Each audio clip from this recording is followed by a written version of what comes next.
Morning sunlight spills across Hearthwood Hollow, where the air smells of fresh hay and warm bread. Bristle's hammer rings rhythmically as he strengthens the village gate. The same paws that once trembled at the sight of the wolf now shape the defenses of an entire community. Alder, humming softly, adjusts the blades of a new windmill, the contraption catching the gentle breeze. Fen tends to her garden beneath the apple trees, her laughter mingling with the song of sparrows perched nearby. Yet beneath this peace lies a subtle tension. The wind, once playful, has grown heavy. It carries a low, haunting note, like breath drawn through ancient lungs. The three siblings pause for a heartbeat, glancing toward the forest beyond the fields, where shadows seem to ripple unnaturally. Something unseen watches, waiting for the sun to set. That evening, Hearthwood glows with candlelight as the pigs gather in Bristle's brick home. They share dinner, but the mood is taut. Bristle's voice rumbles with denial, insisting the wind is just wind. Alder fidgets, sketching frantically, already trying to invent defenses that might not exist. Fen listens to the hush between gusts outside, eyes flicking toward the window as the curtains stir. Though no air moves within, she feels something in that silence. Not a storm, but a memory of breath, old and sorrowful. Night deepens. Hearthwood sleeps under the lull of crickets, but Fen wakes to whispers. The wind seeps through the cracks, carrying faint, unintelligible words. Her heartbeat syncs with the rhythm of the rustling leaves. She rises quietly, padding barefoot through moonlight spilling across her floor, drawn toward the sound. Outside, the forest sways, though the air is still. Fen steps softly along the path, the world around her shimmering faintly, as though the veil between realms thins. The trees murmur in low, mournful tones. She kneels, touching the soil. It trembles beneath her hand. Somewhere deep in the woods, something exhales. At dawn, Fen returns breathless to the village. The first rays of sun strike the fields, but something feels altered. The windmill creaks, though there is no breeze. Bristle and Alder emerge, sensing her fear before she speaks. Her voice trembles as she whispers the words that chill them both.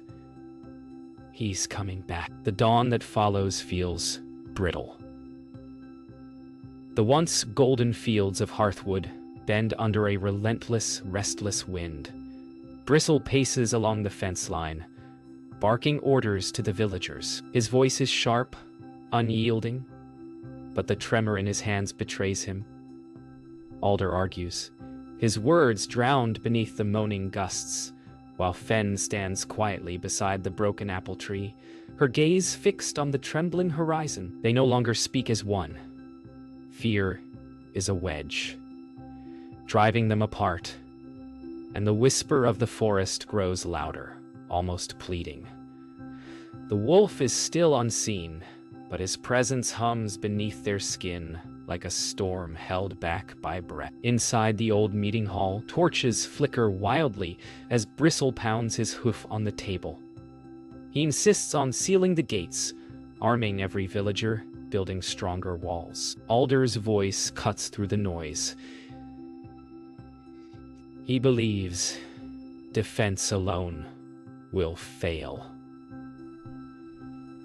You can't fight the wind, he says, but you can outsmart it.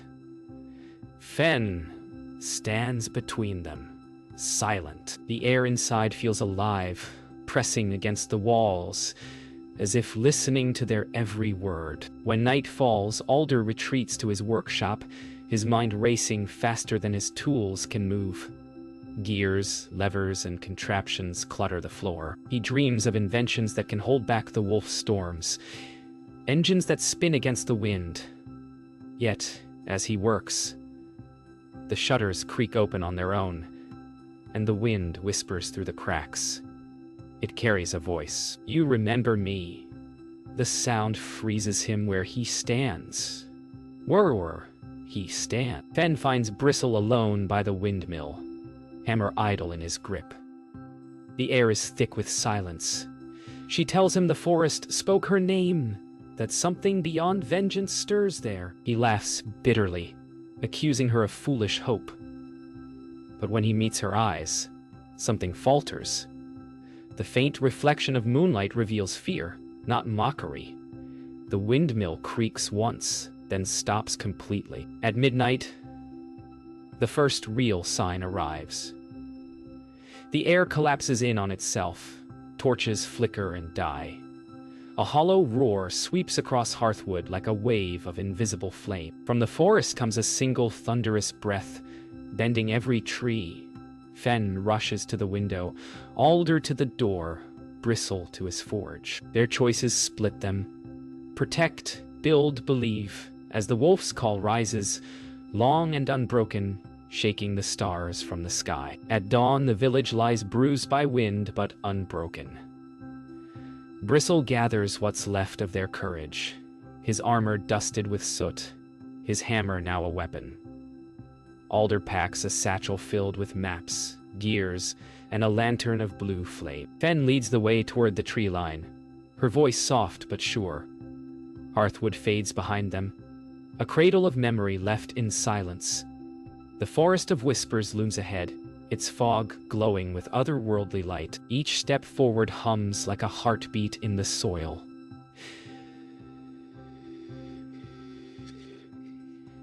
The air smells of moss and rain, but beneath it lingers a taste of ash, of something ancient, watching them enter. The deeper they travel, the more alive the forest becomes.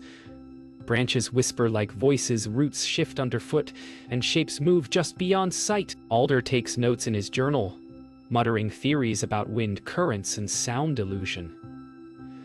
Bristle growls, gripping his hammer tighter.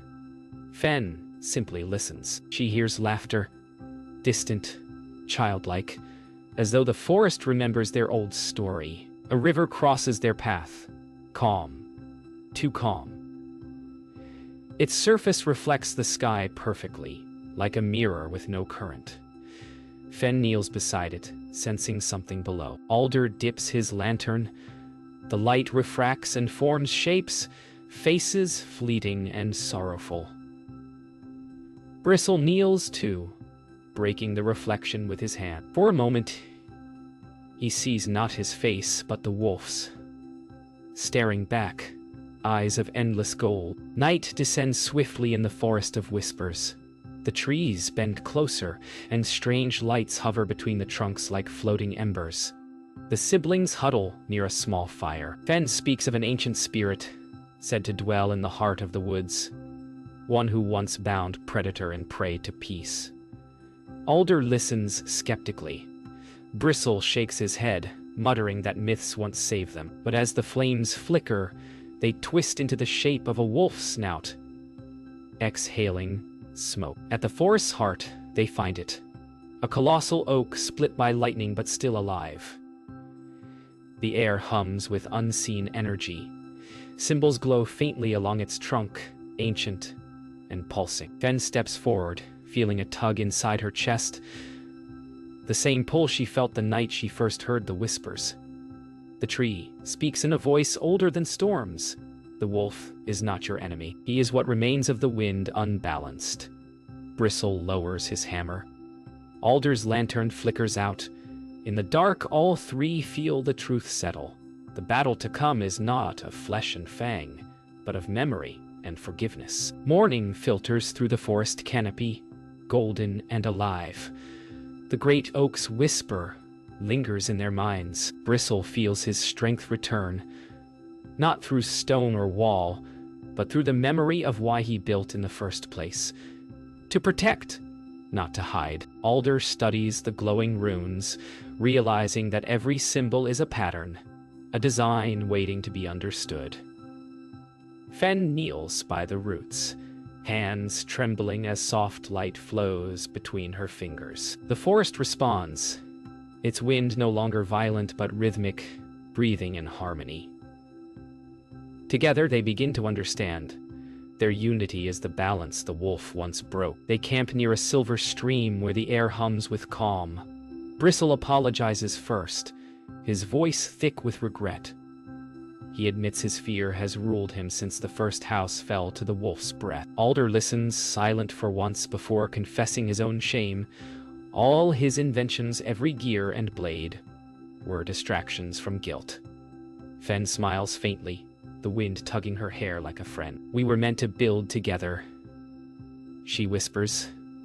"Not apart." Under starlight, Alder begins to work again. This time not in isolation but with purpose. Bristle lifts timber and stone. Fen channels the breeze to guide flame and cool metal. Together they forge something new.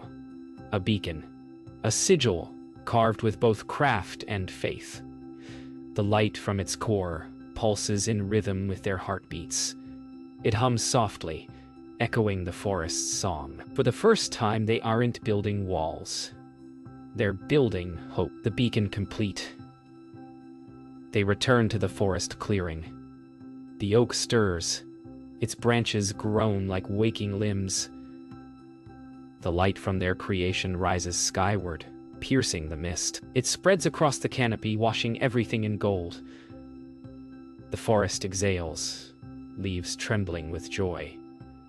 In that glow they hear faint laughter, echoes of their younger selves. For the first time in years, none of them are afraid, but peace is brief. The ground rumbles, distant, guttural thunder. The trees lean again, their song turning to warning. The wind shifts cold. The wolf has felt the balance stir, and he is coming to claim it. Fen grips Bristle's hand. Alder's lantern flickers violently. The forest itself rallies around them, vines, leaves, even the air bending inward, as if to shield its newfound harmony. The battle to come will not just decide their fate, but the soul of the land itself. By dusk, Hearthwood lies beneath a bruised sky. The villagers gather in silence as the pigs return, carrying the beacon that glows faintly against the stormlight. Bristle moves with command once more, his fear now shaped into courage. Alder sets his machines in place, defenses made of wood, stone, and wind itself. Fen walks through the streets, whispering to the trees, calling the forest's magic to their side. The wind begins to roar, swirling dust and leaves into spirals. Above them, thunder breaks in a jagged cry. The wolf is near, his howl rolling across the fields like a tide of fury. Hearthwood braces for war. The first strike comes like a scream, wind slashing through rooftops, tearing banners from their poles. The villagers scatter for cover as Bristle shouts orders. Alder's windmills groan, their blades spinning against the gusts, redirecting air to protect the square. Fen stands in the open, palms raised, her cloak billowing like wings. The wolf's shadow sweeps across the clouds, massive, shifting, almost spectral. "Hold!" Bristle roars into the storm. "Hold the line!" The wolf manifests, a towering tempest of fur and shadow, eyes burning with molten amber. His voice thunders like wind through broken glass. "You took my hunger," he growls. "Now I take your peace." Bristle charges forward, swinging his hammer through the gale. Alder's machines fire bursts of compressed air. Fen's magic wraps around them in a glowing spiral. But every blow only feeds the storm. The wolf laughs, and with each breath a new gust tears through Hearthwood's heart. Fen cries out, not in fear, but revelation. The wolf is bound to the wind's imbalance, not its rage. She steps into the heart of the storm, calling the forest spirits through the beacon. Alder and Bristle try to stop her, but she shakes her head. "He's not our enemy," she shouts through the thunder. "He's what we left behind." The light around her ignites into spiraling runes that rise skyward, colliding with the wolf's dark winds in a blinding surge of gold. The beacon flares. The wolf howls, his body fracturing into streams of luminous wind. The storm implodes, its rage collapsing into calm. Hearthwood falls silent, but for the rustle of settling leaves. Bristle sinks to his knees, hammer dropping into the mud. Alder stares at the sky, his machines still humming softly. Fen steps forward, her voice gentle. "He is free," she whispers. In the still air, a final breeze brushes past them, warm,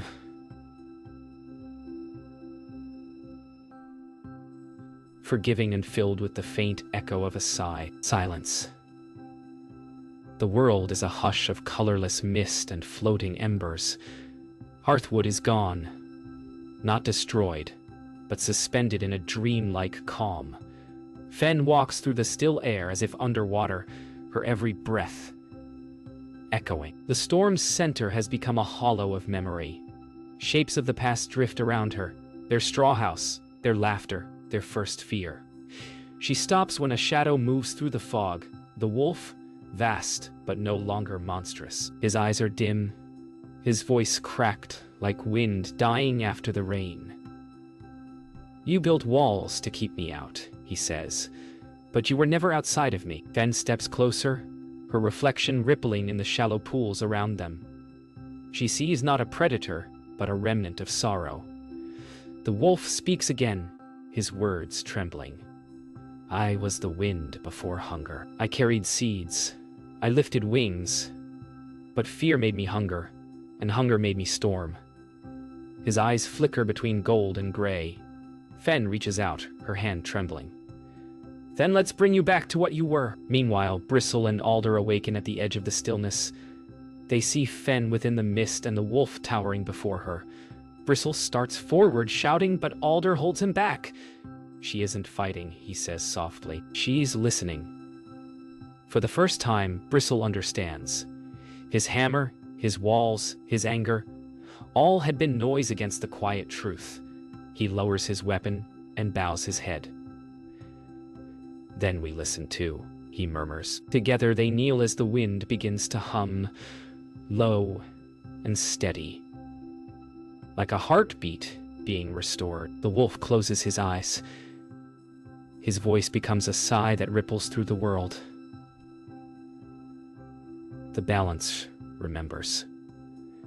Fen feels warmth surge through her palms, light spiraling from her chest into the wolf's heart. His body unravels into streams of golden wind that weave around the siblings, touching every broken beam, every fallen leaf. The storm does not vanish. It transforms. The wind becomes music. The rain becomes light. The curse dissolves into harmony. When the light fades, the world breathes again. The sky clears, revealing dawn breaking for the second time. Not a new day, but a renewed one. The trees sway softly. Birds return, singing into the quiet. Bristle looks toward Fen and Alder, his voice breaking as he says, "We didn't win a battle. We mended one." The wind brushes through their fur, gentle and kind, carrying the faintest whisper. The wolf's final words, "Thank you for remembering me." Days pass beneath a sky that feels new. Hearthwood breathes again, not rebuilt in haste, but reborn in harmony. The villagers work together, guided by the pig's calm determination. Bristle rebuilds his forge, not as a fortress, but as a place where anyone may come to craft. Alder installs windmills that hum gently. They're turning no longer for defense, but for energy, music, and light. Fen tends to seedlings that sprout through the softened soil, her whispers coaxing green life from the earth. Peace is not silence anymore. It is motion that does not harm. At the forest's edge, Fen kneels before the great oak, now whole again. Its bark gleams with faint gold veins, the runes dormant yet alive beneath the surface. She places her hand against it and feels the pulse of the land respond. A slow, steady rhythm, like the heartbeat of the world itself. The wind carries a whisper that sounds almost like laughter, soft and kind. "He's part of the air now," she murmurs, "watching, not hunting. That evening, the siblings gather by the stream that once divided them. Bristle tells a story to the younger pigs, how fear once built walls, but courage built bridges. Alder sketches the stars reflected in the water, mapping constellations into patterns for new inventions. Fen listens, smiling as the wind hums the same tune it carried through their childhood. They speak of the wolf not as a monster, but as the wind's lesson. That balance is never won, only kept. Night deepens. Lanterns flicker across hearthwood as the windmill blades turn slowly in rhythm. From afar, the village looks like a constellation of fireflies. Fen gazes skyward, whispering a simple thanks. Above, clouds shift, forming for a heartbeat, the shape of a great wolf's face before dissolving into the night. Bristle and Alder join her, silent, content. The past no longer haunts them. It breathes beside them, part of everything that moves. Dawn breaks once more, pale and soft over the horizon. The forest hums. The wind carries no howl, only the melody of morning. Fen steps into the fields, brushing her fingertips through the tall grass. Bristle and Alder follow, laughter echoing lightly behind her. The camera pans upward to the open sky, infinite, forgiving, alive. A single feather drifts downward, landing beside their footprints. The story is not of prey or predator anymore, but of balance, and of how even the fiercest storm can become the gentlest breeze.